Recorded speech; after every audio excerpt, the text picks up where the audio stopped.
Ever wondered how Amish farmers harvest 45 acres of grain in just 72 hours using only horses and hand tools? Modern farms deploy GPS-guided tractors, completing this work in 8 to 12 hours. Amish communities mobilize 60 men, 40 horses, and 1800s, technology achieving what seems impossible through precisely coordinated teamwork. This is traditional farming operating at modern speed. The weather. The harvest begins not with equipment preparation, but with daily field monitoring determining the narrow 3 to 5 day window when grain reaches optimal moisture content for cutting timing. That means the difference between successful harvest and catastrophic crop loss. Amish farmers check fields every morning during late July through early September, pulling grain heads and examining kernels for readiness. The ideal moisture content is 13 to 15% dry enough that grain won't mold in storage, but not so dry that kernels shatter during cutting, falling to the ground and creating waste. This narrow range appears for only a few days before weather changes force the window closed. The farmer uses multiple indicators beyond moisture. He examines grain color looking for the golden hue indicating full maturity. He feels kernels between his fingers. Assessing hardness soft means too early. Rock hard means too late. Firm with slight give means perfect timing. He observes how grain heads hang upright means still maturing. Drooping at 45 degrees means ready for cutting. Weather forecasting happens through observation and almanac consultation rather than digital forecasts. The farmer watches cloud formations, notes wind direction changes, observes animal behavior, and consults the moon phase and almanac predictions. These traditional methods prove remarkably accurate for the 3 to 5 day forecasts critical for harvest timing. When all indicators align grain at 13 to 15% moisture, color golden, kernels firm, heads drooping, and weather stable for 3 to 5 days, the farmer makes the call. Harvest begins tomorrow at dawn. The decision triggers immediate community mobilization because delaying even 24 hours risks weather changes that could destroy months of work and a year's income. Community call-out system. Within hours of the harvest decision, word spreads through the church district, reaching 40 to 60 men who will drop their own work to help their neighbor bring in his crop, a system operating on reciprocal obligation and community bonds rather than payment contracts. The farmers' sons or neighbors spread the word visiting homes throughout the district. Jacob's wheat is ready. Harvest starts tomorrow at 5 a.m. The message travels to 25 to 35 families who immediately begin adjusting their own schedules to provide labor. Men committed to other work try to shift obligations, knowing their own harvests will require similar community support in coming weeks. Each family commits specific resources. Some pledge 2 or 3 men for all 3 days. Others offer 1 man for 1 or 2 days based on their own obligations. Families with multiple draft horses offer teams and equipment grain binders, wagons, threshing machines.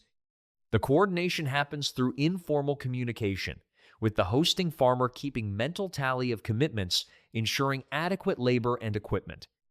By evening, the farmer knows he'll have 45 to 60 men arriving at dawn with 25 to 30 horse teams and 6 to 8 grain binders, the workforce and equipment necessary to harvest 45 acres in 72 hours.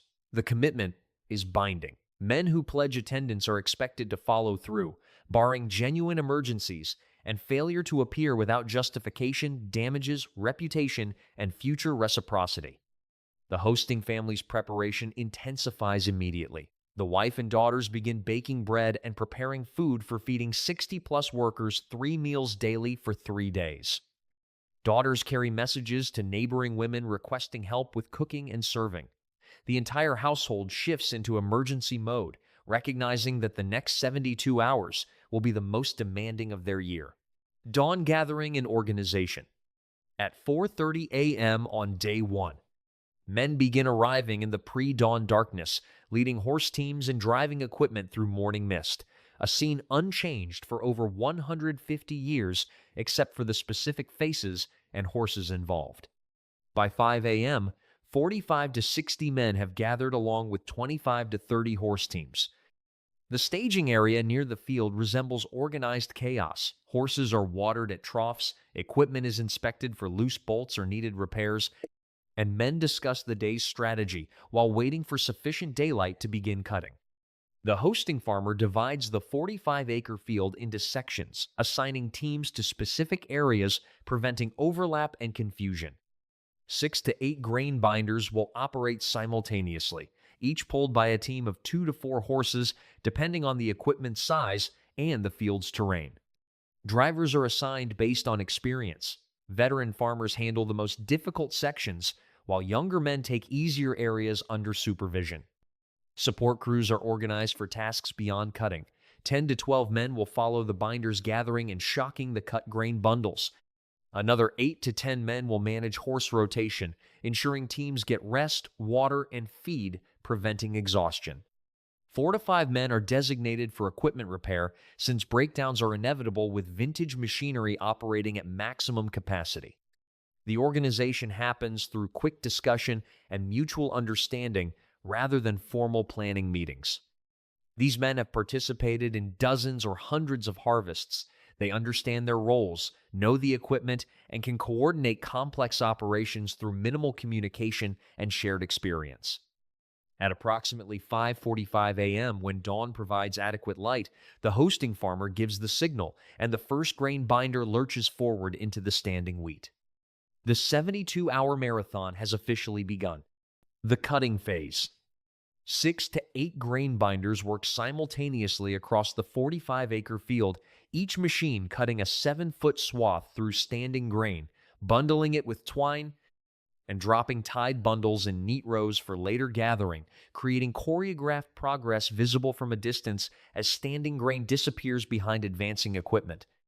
Each grain binder requires one driver managing 2 to 4 horses pulling the machine while operating the cutting mechanism and bundle tier. The driver must maintain straight rows to prevent missed grain or equipment overlap, adjust cutting height based on terrain and grain conditions, and monitor the tying mechanism, ensuring bundles are secure. The work demands complete attention for 10 to 12 hours with only brief breaks. The horses work in shifts. A team pulls the binder for 2 to 3 hours, covering 3 to 4 acres, before being replaced by fresh horses. The exhausted team is unhitched, led to water and feed, and rested for 4 to 6 hours before rotating back into service. This rotation continues throughout the day, with 40 horses working in shifts, ensuring continuous progress without animal exhaustion or injury.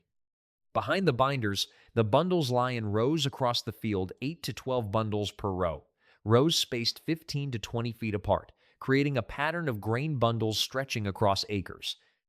These bundles contain 10 to 15 pounds of grain each, tied securely with twine to prevent them from falling apart during handling. The field produces approximately 400 to 500 bundles per acre, meaning day one cutting generates 6,000 to 7,500 bundles, requiring gathering and shocking. The physical demands are brutal. Drivers sitting on steel seats without cushioning bounce across uneven ground for 10 to 12 hours, developing back pain and exhaustion. The horses strain against their harnesses, pulling heavy equipment through thick grain, generating sweat even in morning coolness and requiring careful monitoring for overheating. The noise of 6 to 8 machines operating simultaneously, metal gears grinding, horses breathing heavily, drivers shouting commands creates constant din across the field. By 6 p.m. on day one, approximately 15 acres have been cut, 1/3 of the field completed. The bundles lie in rows waiting for tomorrow's shocking, and the horses are exhausted despite rotation. The men are dusty, tired, and hungry, but they've maintained the pace necessary to complete 45 acres in 72 hours. The shocking process. Day 2 begins at 5 a.m. with a different task, gathering the 6,000 to 7,500 bundles cut yesterday and arranging them into shocks, upright structures allowing air circulation, preventing mold, while grain dries to ideal storage moisture. A shock consists of 8 to 10 bundles stood upright in a circle, leaning against each other for mutual support.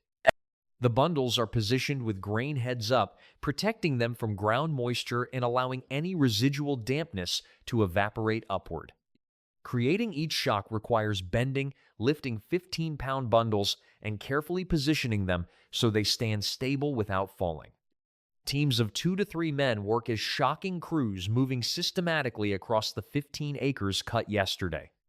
Each crew creates approximately 100 to 150 shocks daily, meaning 8 to 10 crews are needed to shock 15 acres worth of bundles. The work is backbreaking, constant bending and lifting, carrying bundles 10 to 15 feet to shock locations and adjusting positions until shocks stand stable. The pace must be aggressive because cutting continues simultaneously. While shocking crews work on yesterday's 15 acres, the 6 to 8 grain binders continue cutting the remaining 30 acres throughout day 2. This dual operation requires careful coordination. Shocking crews must stay ahead of the afternoon thunderstorms that weather observations suggested might arrive. Day 3, making day 2 critical for getting bundles shocked and protected. By noon day 2, the shocking crews have completed approximately half of yesterday's cut area, creating 3,000 to 3,500 shocks standing across 8 acres. The repetitive bending and lifting has created muscle fatigue and back strain affecting nearly every crew member. Some rotate to other tasks for relief, while fresh workers take their places, maintaining the shocking pace. Meanwhile, the cutting operation continues, with 6 grain binders working through the remaining 30 acres. By 6 p.m. day 2, an additional 15 acres have been cut, bringing total cutting progress to 30 acres completed, with 15 acres remaining for day 3 morning. Another 6,000 bundles lie in rows, requiring shocking tomorrow. The women's labor.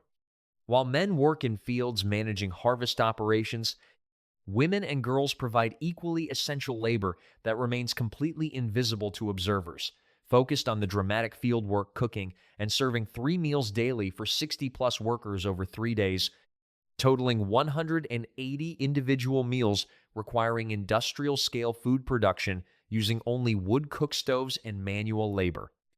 Breakfast preparation begins at 4 a.m. when the hosting woman and her daughters, joined by 6 to 8 neighbor women, start wood fires in multiple cook stoves and begin preparing food for 60 to 70 people who will eat at 5:30 a.m. The meal includes scrambled eggs, 75 to 90 eggs, fried bacon or sausage, 12 to 15 pounds, biscuits or bread, 30 to 40 pieces, oatmeal or fried potatoes, serving 60 to 70 coffee, 8 to 10 gallons, and juice or milk. The logistics are staggering. Cooking 75 eggs in cast iron skillets on wood stoves requires managing multiple pans simultaneously across several stoves. Mixing and baking 30 to 40 biscuits demands coordination, timing batches, so everything finishes simultaneously. Brewing 8 gallons of coffee means managing multiple large pots. All of this happens in a 4-room to 6-room farmhouse kitchen designed for family cooking, not industrial food production.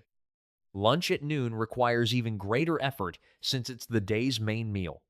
The menu typically includes meat, roast beef or chicken, serving 60 to 70, mashed potatoes 30 to 40 pounds, vegetables 10 to 15 pounds, bread 30 to 40 slices, pies 8 to 10, and beverages 10 gallons.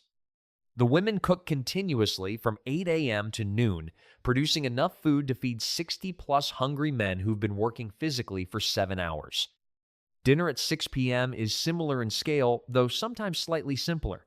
Another full meal serving 60 to 70 requires 3 to 4 hours of cooking, plus service and cleanup. The women work 16-hour days over 3 days, producing 180 meals as exhausting as the field work, but completely unacknowledged in harvest narratives focused on male labor. Beyond cooking, the women haul food and water to fields for mid-morning and mid-afternoon breaks. Serve all meals. Men eat while women stand serving. Clean up after every meal, washing dishes for 60 to 70 by hand, and maintain the household's regular responsibilities, including childcare, laundry, and normal cooking for family members not involved in harvest. Teenage daughters work alongside mothers for the entire 16 hours daily, learning that female harvest contribution means invisible support labor. 10 to 12-year-old girls help with serving, dishwashing, and childcare for younger siblings. The harvest becomes teaching moment about gendered division of labor. Boys learn field work is male domain, girls learn support work is female responsibility. The threshing operation. While shocking continues on day 2 afternoon, preparations begin for the harvest's final phase threshing. The process separating grain kernels from straw and chaff using horse-powered machinery, turning shocked bundles into bagged grain, ready for storage and sale. The threshing machine arrives late, day 2 afternoon, pulled by 6 horses, a massive piece of equipment weighing several thousand pounds and featuring complex gears, belts, and mechanisms that will process thousands of bundles over the next 24 hours. The machine is positioned strategically in the field where shocked bundles can be brought to it efficiently. The power source is a horse-powered treadmill where 8 to 10 horses walk continuously on a moving belt, their collective effort turning gears that drive the threshing mechanism. The horses rotate in shifts 40 minutes walking, followed by 120 minutes rest, requiring 30 to 40 horses total to maintain continuous operation over 16 to 20 hours. Day 3 morning at 5 a.m., threshing begins in earnest. Teams of men load shocked bundles onto wagons, haul them to the threshing machine, and feed bundles into the machine's intake. The thresher separates grain from straw grain, flowing through chutes into 50-pound sacks, while straw shoots out the back into growing pile that will be used for livestock bedding. The operation requires 12 to 15 men working simultaneously. 4 men load wagons in the field, 2 drivers transport bundles to the thresher, 3 to 4 men feed bundles into the machine, 2 men manage grain bagging and weighing, and 3 to 4 men manage horse rotation on the power treadmill. The coordination must be precise. Any breakdown in the chain stops the entire operation. The pace is relentless. The threshing machine processes 300 to 400 bundles per hour, meaning the 7,000 to 8,000 bundles created over 3 days require 18 to 24 hours of continuous threshing. The work continues from 5 a.m. day 3 through evening, and sometimes into day 4 morning if weather cooperates and energy holds. The final cutting also happens day 3 morning when the last 15 acres are cut by the 6-grain binders, creating another 6,000 bundles that are immediately shocked and added to the threshing queue. By day 3 afternoon, cutting is complete, shocking is finished, and only threshing remains the final push to get grain safely bagged before weather changes threaten the crop. The horse management. The harvest success depends entirely on 40 to 60 horses working in coordinated rotation over 72 hours. Animal management requiring expertise, vigilance, and genuine care preventing exhaustion, injury, or death that would halt operations and potentially cripple families depending on these animals for year-round farming. Each horse team works 2 to 3 hour shifts pulling grain binders or wagons, then rests 4 to 6 hours while being fed, watered, and monitored for problems. The rotation schedule is tracked mentally by experienced horsemen who know each animal's capabilities and limitations, adjusting assignments based on terrain difficulty, temperature, and individual horse condition. During rest periods, horses are unhitched and led to dedicated rest areas featuring water troughs, feed bins with oats and hay, and shaded areas for cooling. Each horse consumes 20 to 30 pounds of hay and 4 to 6 pounds of oats daily during harvest work, double their normal intake, compensating for the extraordinary energy expenditure. The hosting farmer provides this feed, representing significant cost on top of other harvest expenses. Veterinary attention is immediately available for any horse showing distress. Common problems include overheating, treated with cooling, rest and monitoring, minor injuries from equipment or terrain, cleaned and bandaged. And exhaustion requires extended rest and assessment of whether the horse can continue working. Serious injury or illness means the horse is removed from rotation entirely. The community values animal welfare too highly to risk permanent damage for harvest speed. The horsemen managing these animals are highly skilled professionals despite no formal training or certification. They recognize subtle behavioral changes indicating fatigue or discomfort.